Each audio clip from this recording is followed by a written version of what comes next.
So far we have seen functional dependency theory, right? So what is attribute closure, what is axiom, otherwise what is candidate key, super key, what is canonical cover, otherwise minimal cover, everything. So all these things are essential to understand this normalization theory. The goal of normalization is to avoid that anomalies, insertion anomaly, deletion anomaly, updation anomaly, and some more problems I'm going to explain you.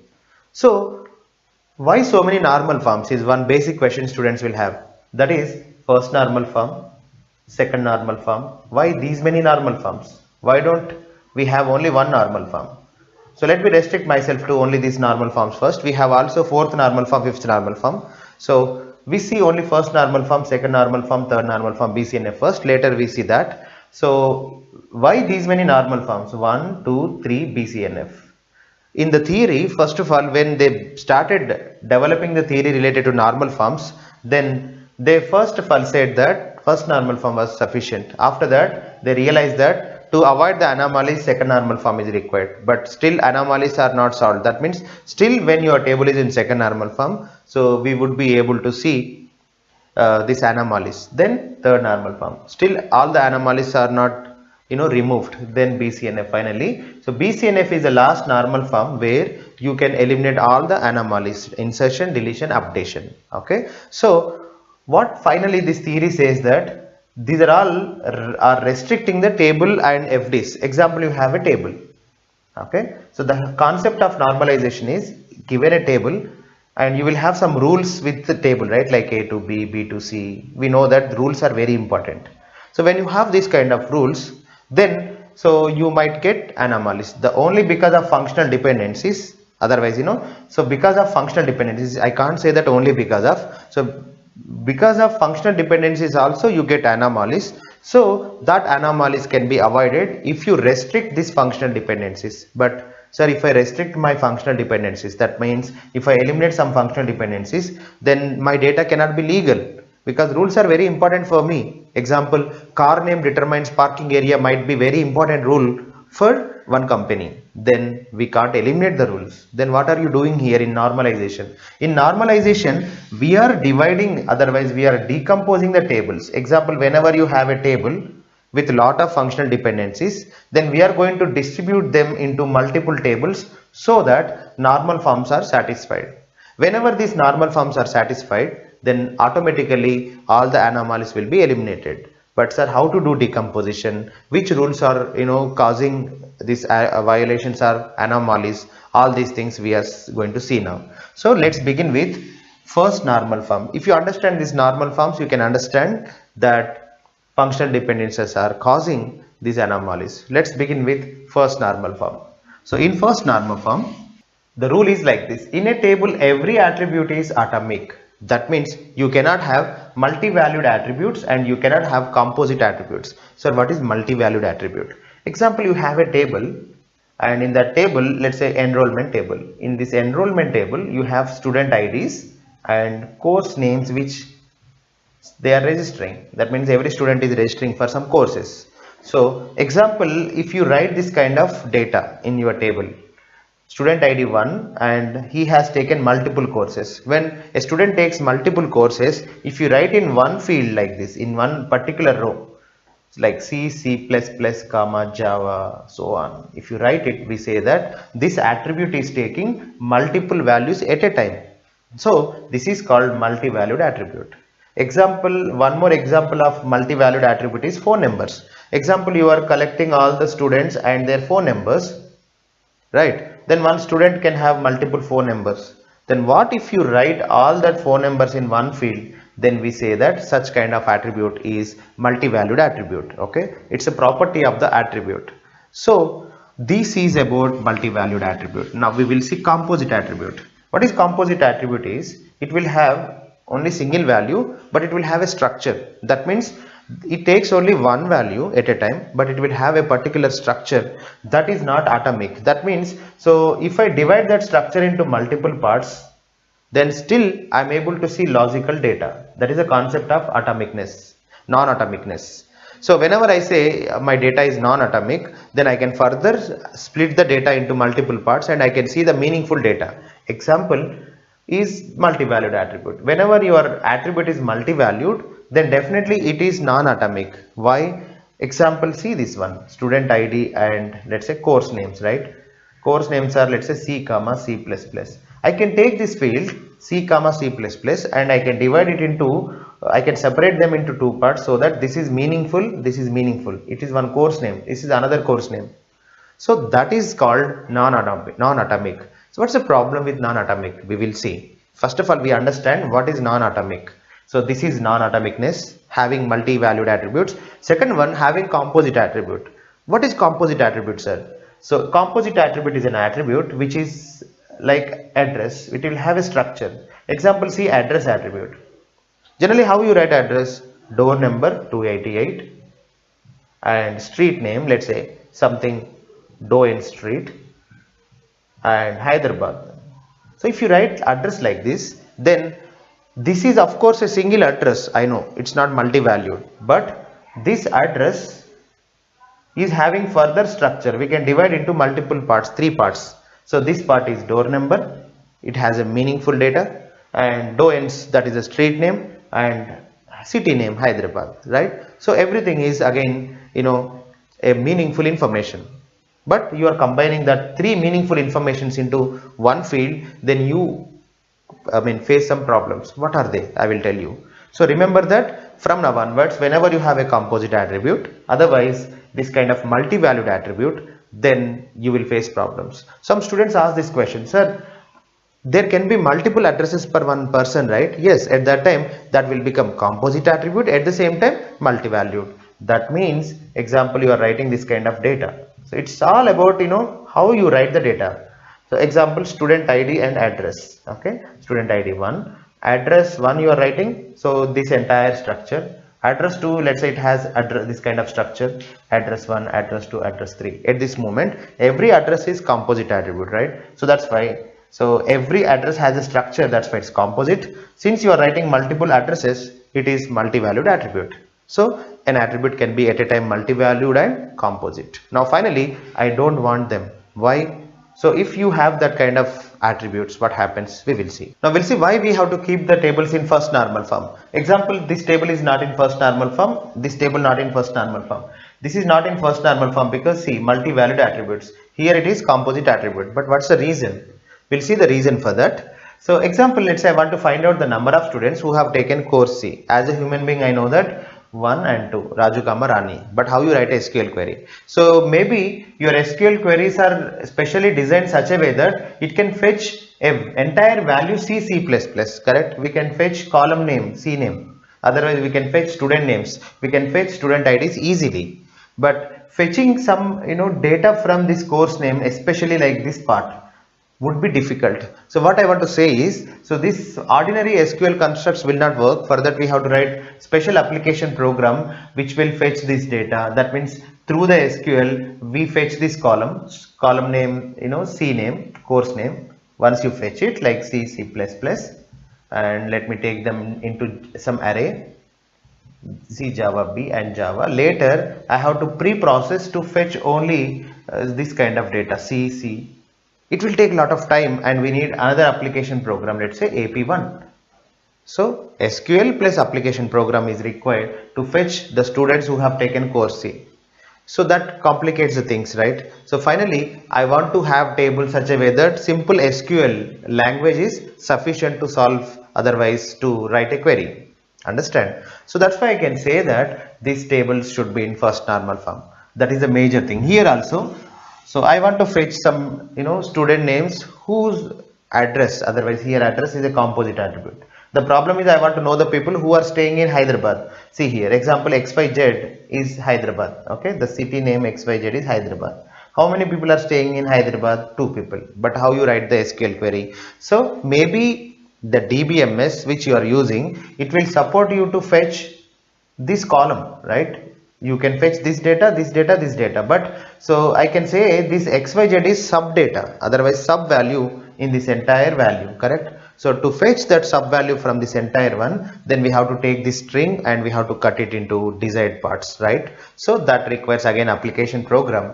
Then it complicates the things. As an ordinary user, I don't know how to write application program to fetch this special string XYZ. correct? So that's why, but I am comfortable with SQL because SQL is basic, right? So that's why, that is the major reason why we have to keep our tables in first normal form. So that what happens is, if you keep your tables in first normal form, then this C comma C++ will go into different fields, then fetching C will be easy for me, right? So we'll see the alternative techniques. Sir, how to convert? Let's say this is my data, sir.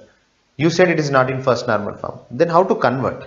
So the technique for multi-valued attribute is, example, whenever you have multi-valued attribute, what you can do is, so create a separate row for every entry. That means what can you do is, SID, SName, course name, for every different course create a row. I am showing here.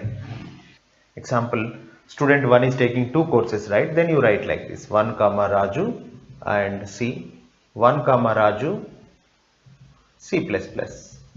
Similarly, 2 comma Rani with that 3 entries, C, 2 Rani Java and 2 Rani course B. In that way we can continue. So this is one solution, but the problem is redundancy. We are creating the redundancy, you see, 1 Raju, 1 Raju. So this is unnecessarily repeated. 2 Rani is repeated 3 times, but how to solve it? That's why we split the table into 2 parts. It's better. So it's all common sense. What we do is, to keep your table in first normal form, let's convert your table into 2 parts, SID and SName, then student ID and course names. So this will be the alternative strategy. Now students are 1, 2, 3. Their names are, you know, that Raju, Rani, Rakesh. Here student ID 1, 2, 3. Course names are, one is C, one is C++. Whatever the strategy I told, now you apply here. For every different course, you create a separate row. That means 2C, 2 Java and 2B. That means in one course only one, in one column we write only one course. So 3 Rakesh, of course 3 comma Java. So this is the solution. Here 1 Raju, 2 Rani, 3 Rakesh. Now data is not repeated, correct? Now here come to this one, how to avoid composite attributes. Whenever you have composite attribute, so how many subfields we have? Door number, street name, city name. Then what you do is, you do like this. Again create a table with student IDs and just address. Of course we can have here student name also, not a problem. Create a table with student ID, student name, but address with 3 fields. That means one is door number, second one, so street name, and third one city name, C name. Example, student ID 1, his name is Raju, otherwise A here, door number 22 and street name ABC and city name XYZ. Second one 2B 23 small ABC and XYZ. Similarly 3C 24 AB BC. The advantage is, now you can write queries like this easily. What is that? Example, I want to find out the number of students who are living in city name XYZ. We can write it simple. I write and I show it. Select, let's say this table name is student. Select count of the students, count of student ID from what? From this table, student. What is the condition? I want to find out the people who are living in Hyderabad, otherwise XYZ city, where city name equal to simply XYZ. That's it. So see, this kind of effective queries can be written for this kind of table rather than this one. Here it will be difficult for you to write queries like this. So always I prefer my tables into first normal form. Here, so whenever you have a composite attribute, simply convert every substructure into one column. Done. Here when you have multi-valued attribute, for every different value you create a row. And we can of course follow this technique also, but the problem with this technique I will tell you. Sir, why don't you here do the same thing like what you did for composite attributes? What is that? Rather than creating a row for every student, why don't you create multiple columns? Yes, that is also possible. So what you do is, create student ID and assume that, let's say, a student can take maximum 3 courses. Then student ID and course 1, course 2, course 3. So I don't think it's a good design. I will tell you the problem. Course 1, course 2, course 3. Here student ID 1 and let's say course number 1 is C, course number 2 C++, course number 3 null. So you get null values unnecessarily. Second one 2 and C Java course B and 3 Rakesh, sorry, Rakesh is not a course name, right? Java and null and null. What happens is, example, one student takes 100 courses maximum and one student takes 0 courses or 1 course at most, then lot of null values we have to keep. So in that scenario definitely it will not be useful, correct? So that's why I don't prefer the second model. When you have a lot of variation, that means one student takes hundreds of courses and one student takes at most 1 course, then it's not good thing to create 100 columns, right? And one more thing, while searching also, example, there are 100 columns, you have lot of space, let's say, that means you are ready to take lot of space, not a problem.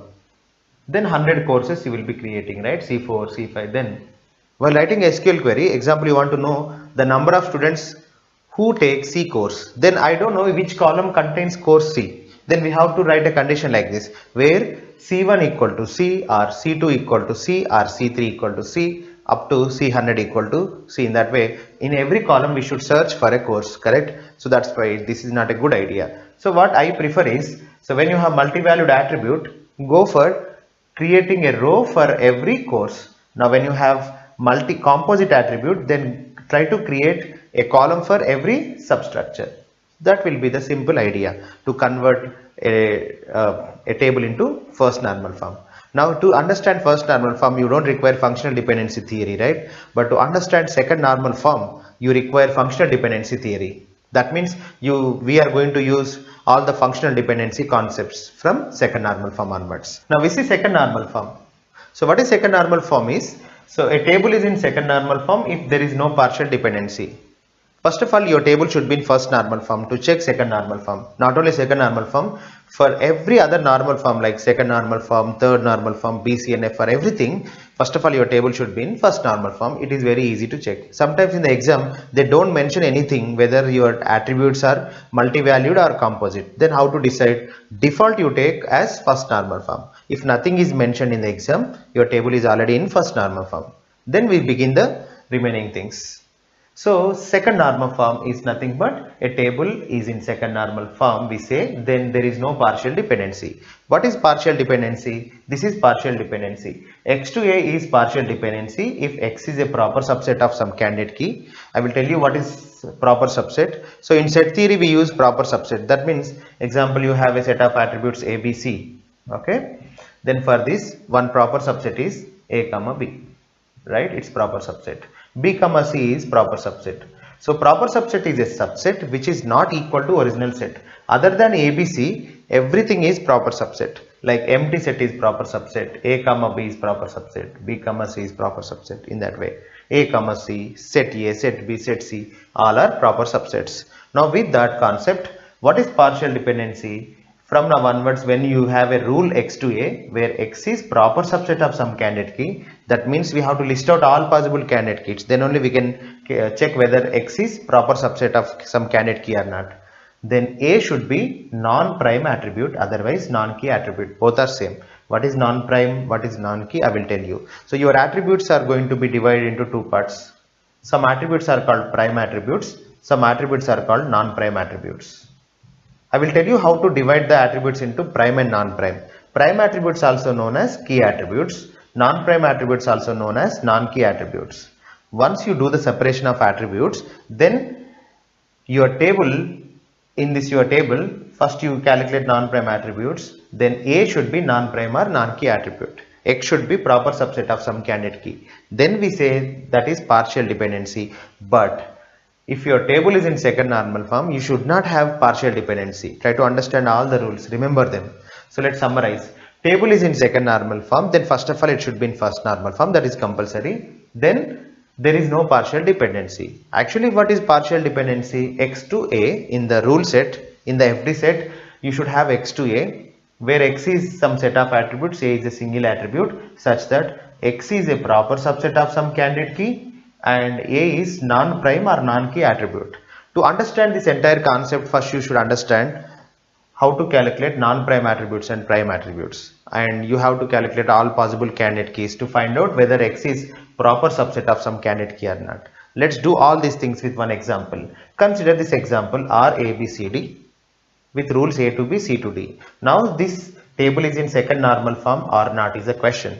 So nothing is mentioned about attribute types like whether they are multi-valued or non-multi-valued or composite or non-composite. Then default is first normal form. Now we have to check whether it is in second normal form or not. Then first begin with calculating prime attributes and non-prime attributes. What is prime attribute, non-prime attribute? I will tell you. Prime attribute is an attribute which participates in at least one candidate key formation. That means to understand prime attributes and non-prime attributes, you should understand all possible candidate keys first. Let's calculate all possible candidate keys. So that's why we developed the theory related to functional dependencies. Already I taught you how to find out candidate keys. Let's do it. A determines B, C determines D. So it's quite obvious that A is compulsory and C is compulsory in any candidate key formation because no one is catching them. So one of the candidate key is AC. The reason AC closure is A determines A, C determines C, A determines B. Since we have C, C determines D. We get everything with AC. But A is essential, C is essential. Already we know that. That's why AC is one of the candidate key. Now do we have other candidate keys? If and all if you have other candidate keys, definitely there will be a replacement for A, otherwise replacement for C.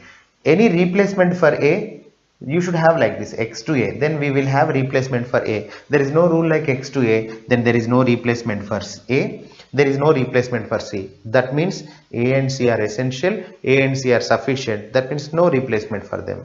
So only one candidate key. We are happy because problem will be simple. Now once you have one candidate key, what are the attributes in that? They are all will become prime attributes, that's it. So all the attributes of candidate key you write in prime, and all the attributes which are not in any candidate key formation, which are nothing but B comma D, will become non-prime attributes or non-key attributes. Let me revise what is prime attribute and what is non-prime attribute. Prime attribute definitely belongs to at least one candidate key. Non-prime attribute does not belongs to any candidate key. That's it. Now you understand prime attributes, non-prime attributes. Now we'll go to the rules and check whether there is a partial dependency or not. That's it. If there is a partial dependency, table cannot be in second normal form. Please ensure that there is no partial dependency. Begin with A to B rule, right? So now follow the structure of partial dependency. X to A, where X is proper subset of some candidate key. Is this A is proper subset of some candidate key? What is the candidate key here actually? AC. For AC, A is a proper subset. Yes. Half rule is satisfied. It doesn't mean that it is partial dependency. Partial dependency should have A as, left side proper subset of some candidate key, and so there is an and condition. Second condition is A is non-prime or non-key attribute. That means this part should be non-prime attribute, otherwise non-key. Mr. B, are you non-prime attribute? Yes. So now this is partial dependency. Whenever you have partial dependency, note down, that table cannot be in second normal form. Now though we know that it is not in second normal form, for curiosity, so we just check C to D is partial dependency or not. C to D. C is part of the candidate key. Yes. So part means proper subset. Is this C is proper subset of AC? Yes. Again answer is yes. Now Mr. D, are you non-prime attribute? Yes. So this is also partial dependency. Now in this table there are two partial dependencies, but at least one partial dependency is sufficient to say that this table is not in second normal form. So finally this table is just in first normal form but not in second normal form. To understand the things clearly, so we take two more examples and check whether the tables are in second normal form or not. Okay. Now we'll see these two tables whether they are in second normal form or not. Okay. R A B C D, A B to C, B C to D, A to D. First of all, step number 1 is we have to find out all possible candidate keys because we need prime attributes and non-prime attributes. That's why to calculate prime attributes and non-prime attributes, I want all possible candidate keys. So we know how to find out all possible candidate keys, right? So let's do it. So here if you see C, D present at right side, but A is not present, B is not present. That's why A comma B are essential attributes in any candidate key formation. Now we try with only A, B whether we get everything here or not. A determines A, B determines B, A, B determines C. Now we have A, B, C. Since we have A, we can get D of course. Otherwise using B, C also we can get D. Right? So A, B closure is A, B, C, D. What I want to say is here, A and B are necessary to get all the attributes of the table because A, B are essential. Second thing, they are not they are sufficient. Why? So with just A comma B, I was able to find out all the attributes. So necessary and sufficient. So you never require any alternative and you don't get two. Why you don't get? Example, if and all if you can have another candidate key, then it should have definitely A, it should have definitely B. Then you don't require anything else, correct? Then that's why alternative will not work, right? So some students might think that, sir, we try CD.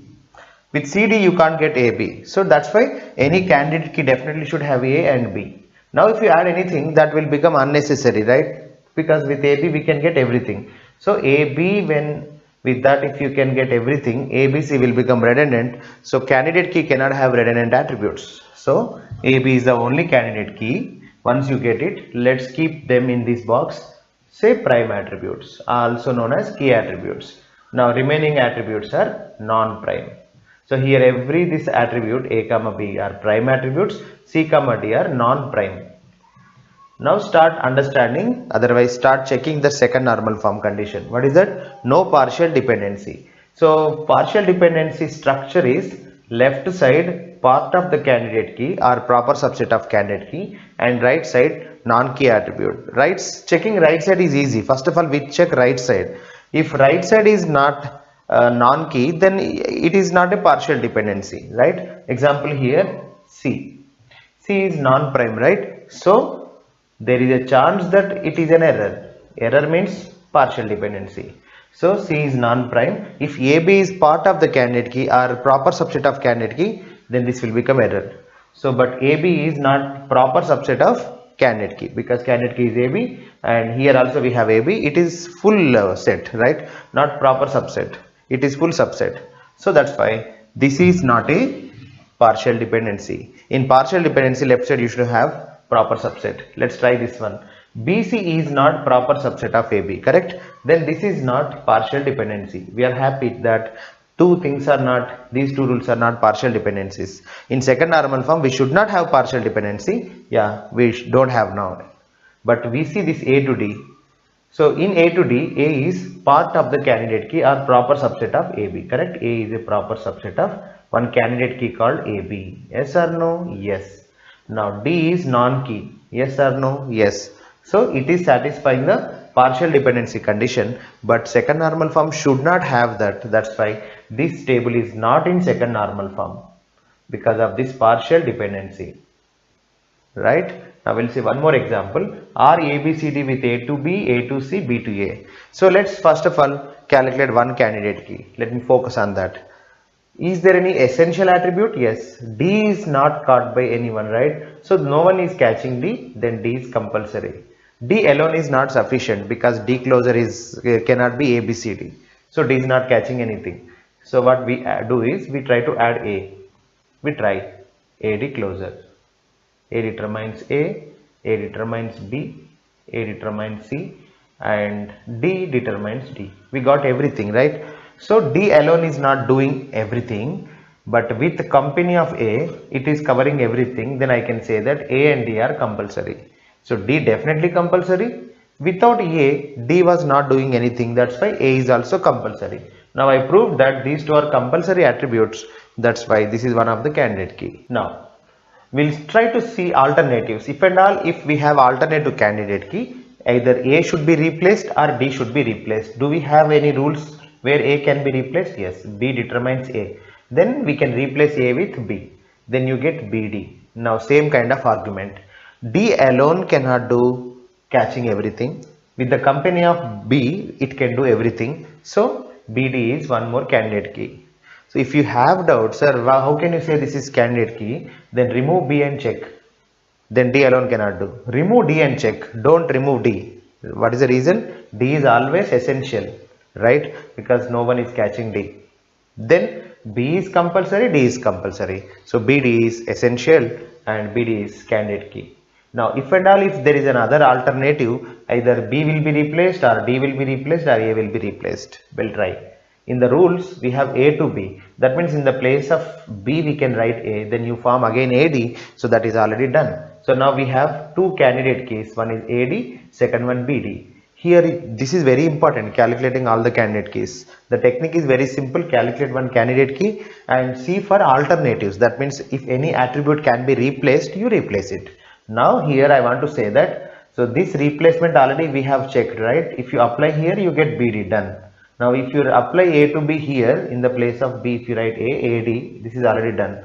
Now this is useless because this is going to, we can use it only when we want to replace C. So finally two candidate keys. So let's divide them into two parts: prime attributes, non-prime attributes. Prime attributes are attributes which participate in any of the candidate key. So this is participating in one candidate key A. D is also participating in one candidate key. B is also participating in formation of one candidate key. Now only C is not participating anywhere, right? So this is prime and non-prime. Now the question is this table is in second normal form or not? For that, no partial dependency is important. We'll see whether there is a partial dependency or not. A to B. Is it partial dependency? If it is partial dependency, left side should be proper subset of candidate key. See, these are the candidate keys AD and BD. So A is proper subset of AD. Yes or no? Yes. So half done. That means this might be partial dependency. But B should be what?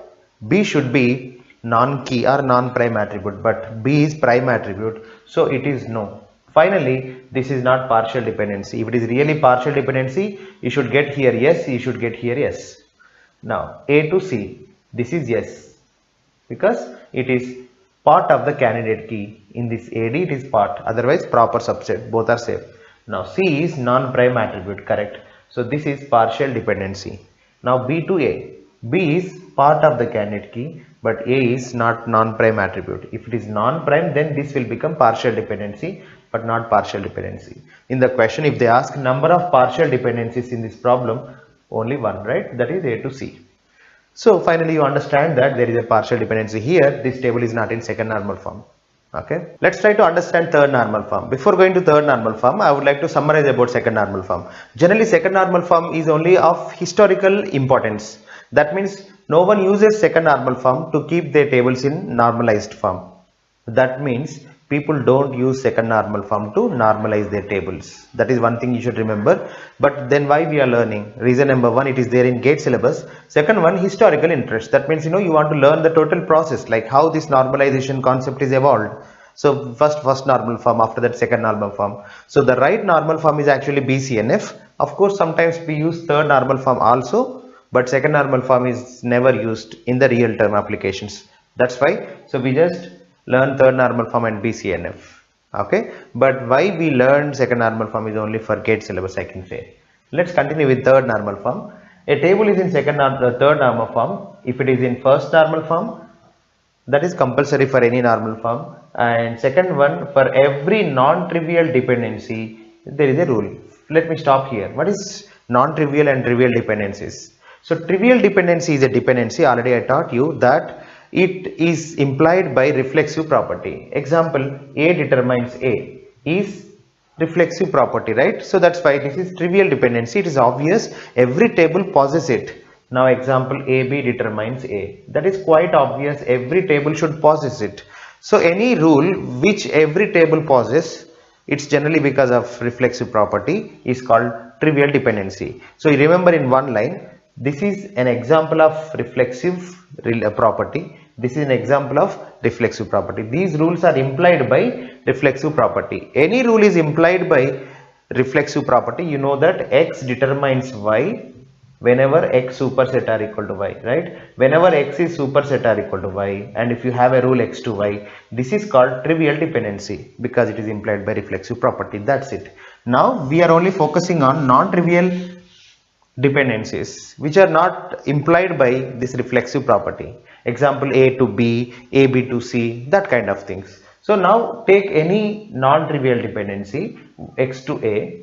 from now onwards. So we always take the rules in x to a form where a is single attribute, x is, so in second normal form also we took like that, right? X to a is single attribute, remember, x is set of attributes. Sir, what if I have multiple attributes at right side? We know that decomposition rule. Example, you have a to bc, right? A to b and a to c. In that way always we can write our rules in this canonical form.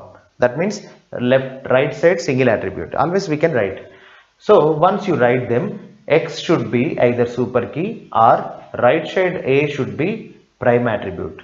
Sir, if it happens, what does it mean? Definitely your table in third normal form. Every rule should satisfy this condition for every rule. That means non-trivial rule. Then we say your table is in third normal form. So checking whether your table is in third normal form or not, very simple. Take the rules, apply this rule.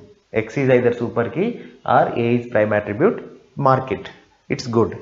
So at any time, let's say sometimes what happens, there may be rules where they are like in that rule x is not super key, then this condition will become false. Then a is prime attribute, also false. That means a is non-prime attribute, then both conditions will become false. False or false is false, then this rule is violated and your table cannot be in third normal form. We'll see with example. So R A B C, A determines B, B determines C. For this simple problem, we'll see whether it is in third normal form or not. First step. So in this concept, to check this rule, we should know what is super key and what is prime attribute. It is easy to check whether something is super key or not.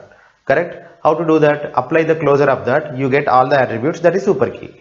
But how to check something is prime attribute or not? Further, we have to list out all possible prime attributes and non-prime attributes. Prime attributes and not attributes can be separated only if you know all candidate keys, right? Because they are defined based on candidate key concept. Let's list out all candidate keys. So my common sense is A determines B, B determines C, then definitely A determines everything. So A is one of the candidate key because single attribute is definitely a candidate key. Now you have any replacement for A? No. You have any replacement? That's it, only one thing.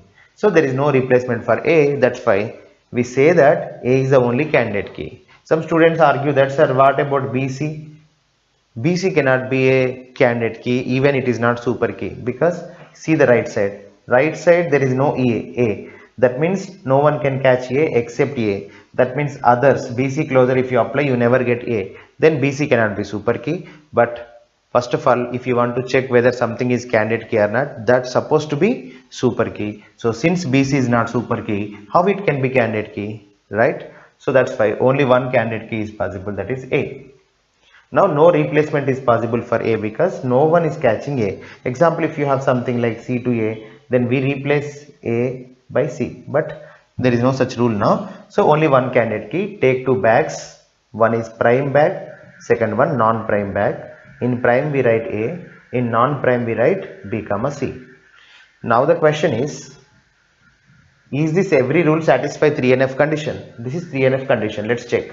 First non-trivial rule is A to B. So left side should be super key. Otherwise, at least B should be prime attribute. Let's check the right side. Is this B prime attribute? No. Condition is false. At least the left side should be super key. Mr. A, are you super key? Yes, we know that A is the candidate key. Every candidate key is a super key, right? So that's why super key. Now finally, super key condition is satisfied. That means one of the conditions in this R is satisfied. So this is definitely satisfied 3NF. Now B to C. But every rule should satisfy this condition. Now we'll see. Mr. B, are you super key? No. So only super key we have is A, correct? Sorry. So B is not super key, but there are a lot of super keys, but B is not super key. So AB is super key, but not B. Apply B plus. So one small idea is apply B closure. If you get ABC, that is super key, but you never get A. So B is not a super key. So finally we realize that this is not super key, no problem, but at least C should be prime attribute, but C is not prime attribute. So it is non-prime attribute. So this is an error. Whenever left side is not super key and right side is non-prime attribute, then automatically such rule is an error, and that rule, if you have that rule, that table is not in third normal form. So now your table not in third normal form. We'll see one more example. See this one, R A B C D, A B to C, B to C, C to B. So what we do is, first of all, we know that we have to find out prime attributes, non-prime attributes. Further, definitely you should know all possible candidate keys. What are the all possible candidate keys? Let's begin with one candidate key. So D is essential, write it. Since there is no A attribute at right side, A is also essential. But with this only essential attribute, can we get everything? A determines A and D determines D. To get B, we require C. To get C, we require B. But we don't have B, we don't have C. That's why. So one more is compulsory, that is at least one, right? Either B or C. Let me take B. Then you get B. Since A, B determines C, you get C also. Finally, so with only A, these two are essential. With only AD, you were not able to get all the attributes, but with help of B, you are able to calculate everything. So I can say that, so B is also essential, right? So finally, BAD is one candidate key. In this, we can't remove anything, right?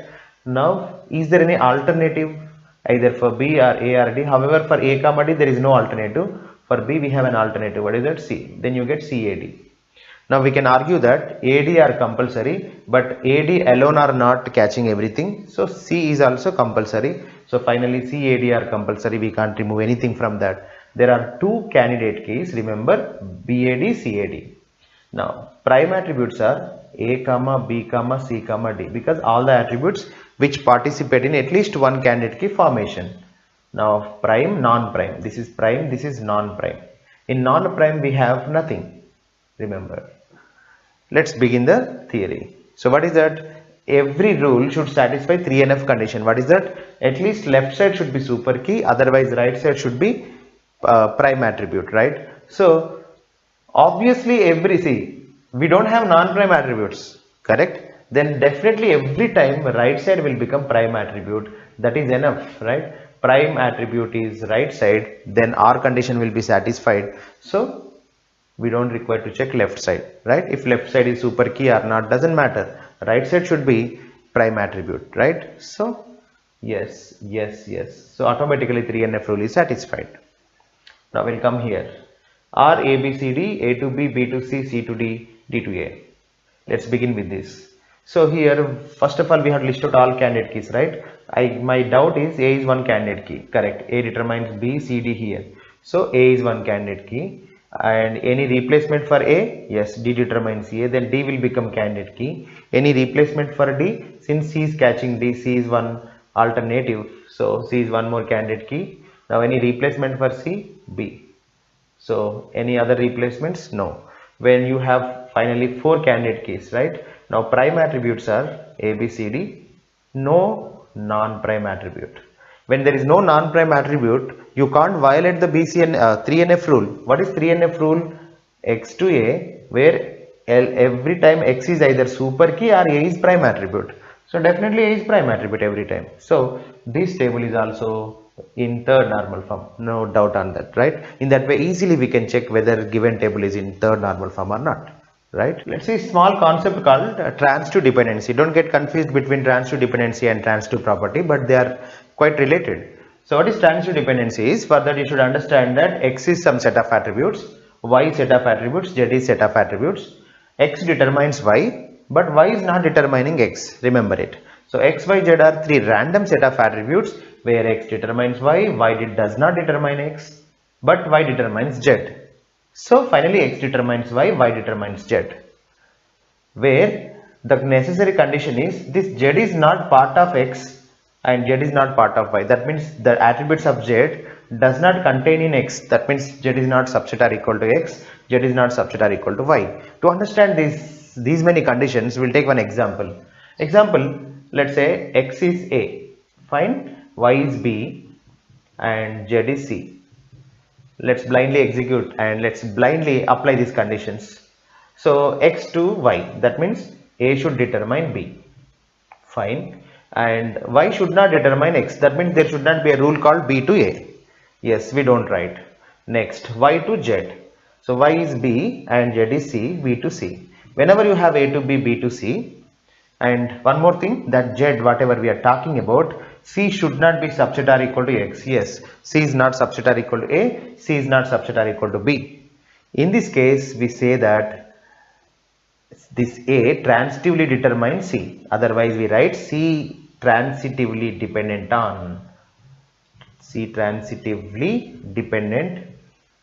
on A. That's it. This is a concept of transitively depending. Remember it. Let me relate this transitive dependency concept to our third normal form. Let's take a table R which is not in third normal form. Then what can you infer from that? Definitely you see a rule X to A where X is not a super key and A is non-prime attribute. Then only it will become violation and your table not in third normal form. Remember it. Now what is my claim is every table will have at least one super key or candidate key, correct? So let's call it as K.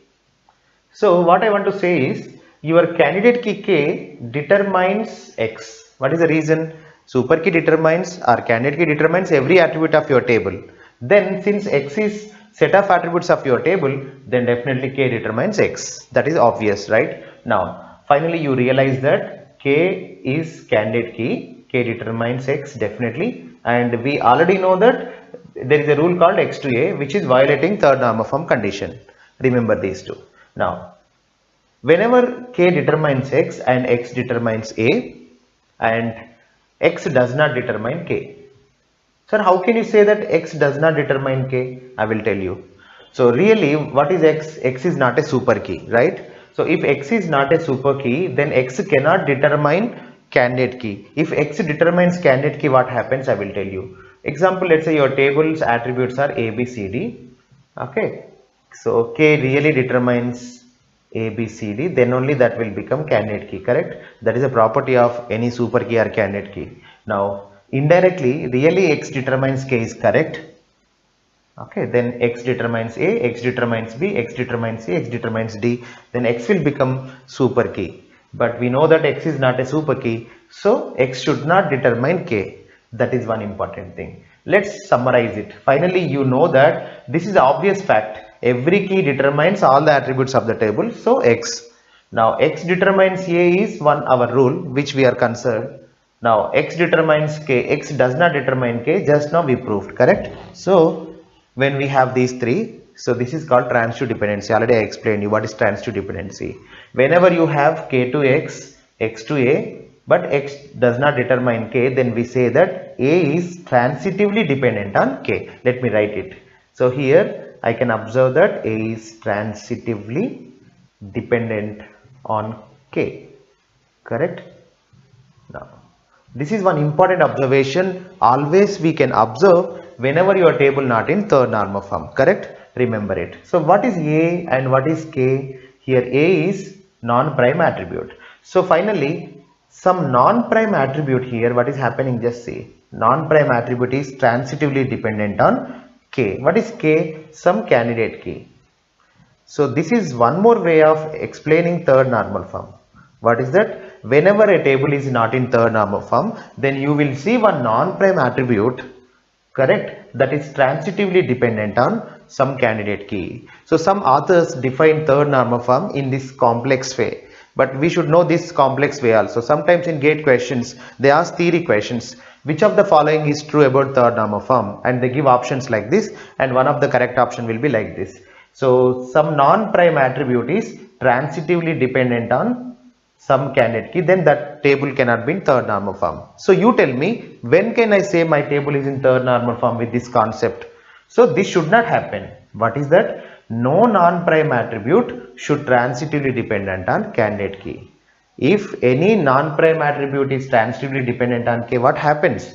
So that will become, violation of third normal form. To satisfy third normal form from now onwards, no non-prime attribute, there should not be any non-prime attribute which transitively dependent on K. So that is the one more alternative definition of third normal form. Remember it. But we have some direct definition. We use that. From now onwards in the GATE exam, if they ask any question related to third normal form, they give some relation and all the rules. If they ask whether table is in third normal form or not, don't worry about this entire concept. Directly we apply this rule. X to A, X should be either super key or A is prime attribute. That is not sufficient. But this is one more alternative definition I want to say, which is defined in Korth book. So I am following Raghu Ramakrishna book, so that in Raghu Ramakrishna book these rules are very lucidly and easily defined. That's why we are following it. Okay. Now we'll see one important property of third normal form. Whenever your table is in third normal form, automatically that is in second normal form. Why? So let's do this thing. We can imagine this statement as P implies Q, right? It's a implication kind of statement.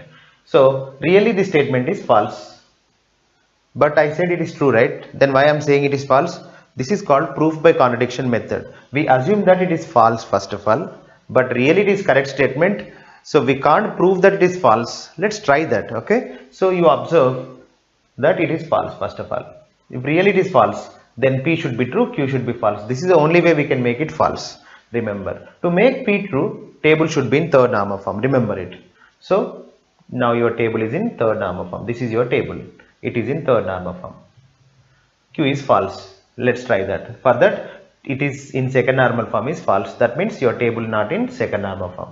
Whenever a table is not in second normal form, then you will see one partial dependency x to a, where x is proper subset of candidate key, proper subset of candidate key, right?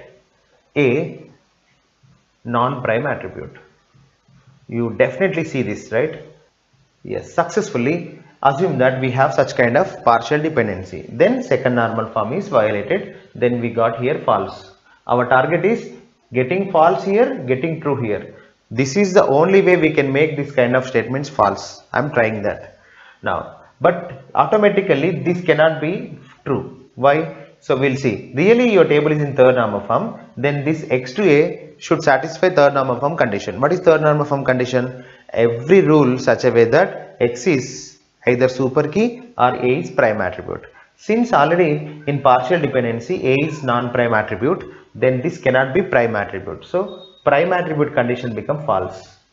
Now at least x should be super key, right? But is this x super key? What is x here? Proper subset of candidate key. Remember one thing, no proper subset of candidate key can be super key. Why? Really, example, I will tell you with example so that easily we can understand. AB is one candidate key.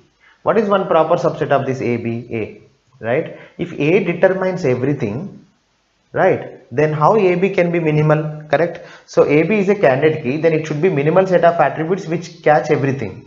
You are claiming that one proper subset of, that means X is a proper subset of candidate key. If that is really one more super key, then what happens? Then A will catch everything, but it is impossible because whenever AB is a candidate key, no proper subset can catch everything.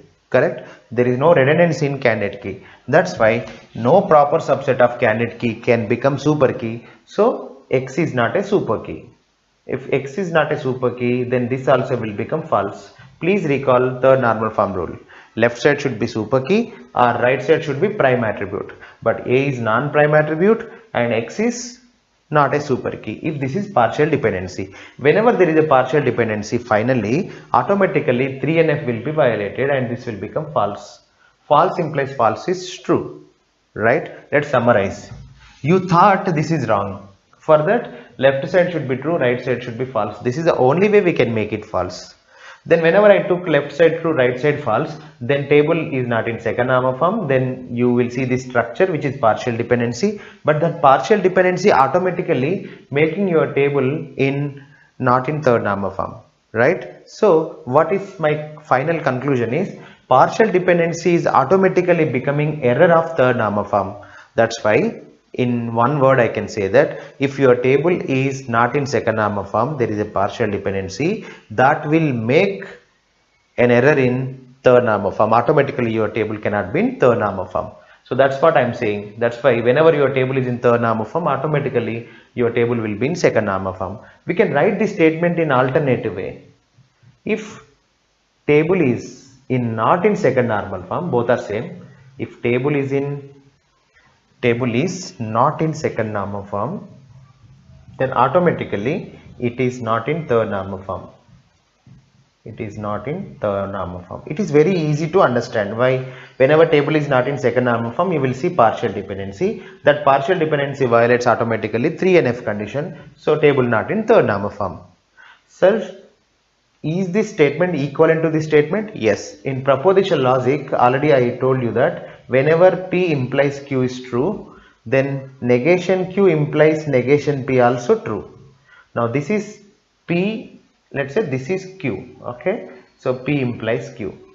If this is P implies Q, this is actually negation Q implies negation P. Both are equivalent statements. If you prove one thing, automatically other thing will be proved, right? So remember that. Finally, from now onwards, either I can say this one or this one. What is that? If your table is in 3NF, automatically your table is in second normal form. If your table is in not in second normal form, then that table cannot be in third normal form. Okay. The next normal form is BCNF. So what is the problem with 3NF?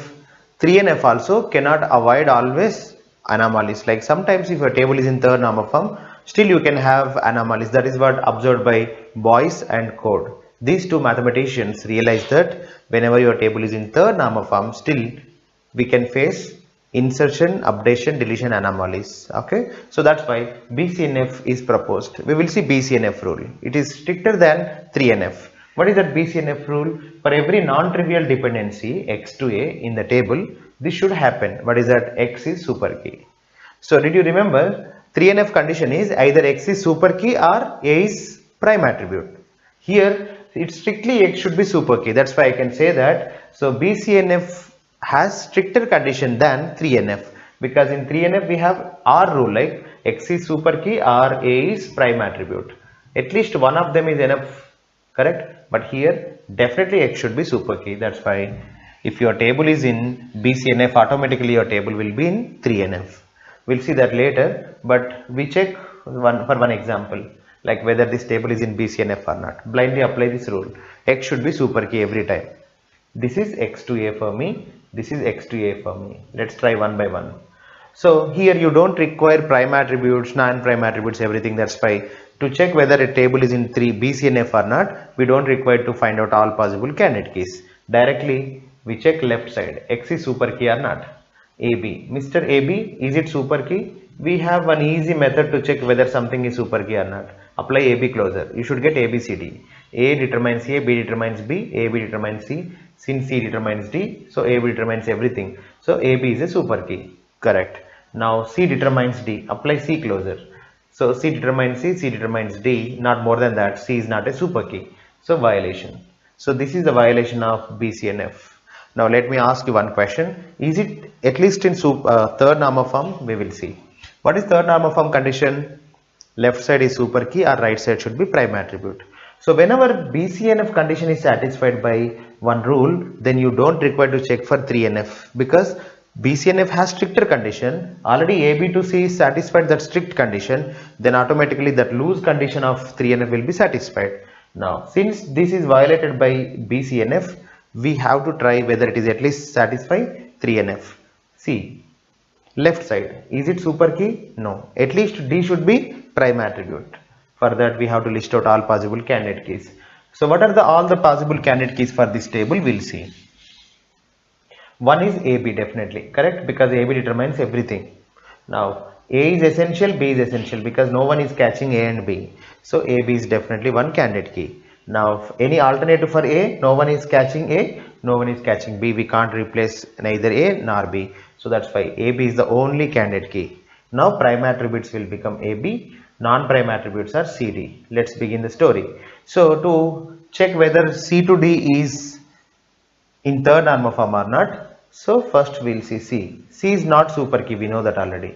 So what about D? D should be at least prime attribute, but D is non-prime attribute, we know that, right? So this is also an error of third normal form. So finally, so this C to D is violating BCNF condition, 3NF condition. At least we will see whether it satisfies 2NF condition or not. So don't check for this one, because so whenever your table is in third normal form, then all the rules, so what I want to say is, if your table is in third normal form, automatically it is in second normal form. Similarly, when a rule is satisfied by third normal form, automatically that rule will be satisfied by second normal form. Correct? So this is the only rule which is violated by BCNF and 3NF. Let's try at least whether it satisfies second normal form or not. C to D. What is second normal form condition? C to D should not be partial dependency. Is it partial dependency? We will see. So for partial dependency, C should be what? Part of the candidate key. That means AB is part of the candidate key, is not C, correct? Yes. So C is not a proper subset of AB. So this is not a partial dependency, we are happy. So C to D satisfies second normal form condition, right? Finally, this table is in second normal form but not in third normal form, not in BCNF. If in the exam, if they ask what is the highest normal form satisfied by this table, so highest normal form, we should come like this: first normal form, second normal form, third normal form, and BCNF one by one. So BCNF is violated, 3NF is violated, 2NF is satisfied, 1NF. What is the highest number? 2. So we say that second normal form is higher normal form than first normal form. So highest normal form this table is satisfying is second normal form. In that way easily we can do that. Okay. So we'll see one more example. Let's take R is ABC and AB determines C and let's say C determines A. The question, what is the highest normal form satisfied by this table? We'll see one by one. First of all, we go for BCNF. What is BCNF condition? Every time left side should be super key. Let's try that. AB, is it super key? We'll see. AB closer. What is AB closer? AB closer is ABC. That's why it is super key. Fine. C, is it super key? Apply. C closer is C determines C, C determines A, but we are not getting B. That means C is not a super key. So it is not in BCNF. Right? Now we will go for 3NF. For 3NF, we need prime attributes, non-prime attributes. Let's list out all possible candidate keys. Definitely AB is one candidate key, isn't it? So you have doubt on anything? A is not catching anything alone, B is not catching anything alone. So A, B together are compulsory. So these two are essential for one candidate key. Now, do you have any alternative? Yes, we have alternative for A. We can keep C. Now same argument, B alone is not doing anything here. So B need a company, right? So C. But my question, why don't you use only C? Only C is not sufficient because no one is catching B other than B itself. So B is also compulsory. So A, B, C, B. And of course, you know the procedure to reduce the number of attributes in any super key. That means you cancel this and apply C closer. If you get B, you can cancel. You can use that method however. So now finally I realize that these two are the candidate keys. So all are prime attributes. Non-prime attributes are nothing. In 3NF, the rule is every dependency should be such a way that left side should be super key, otherwise right side should be prime attribute. Here all are prime attributes, then definitely at least one condition will be satisfied. So your table is in third normal form. What is the highest normal form this table satisfies is third normal form. Okay.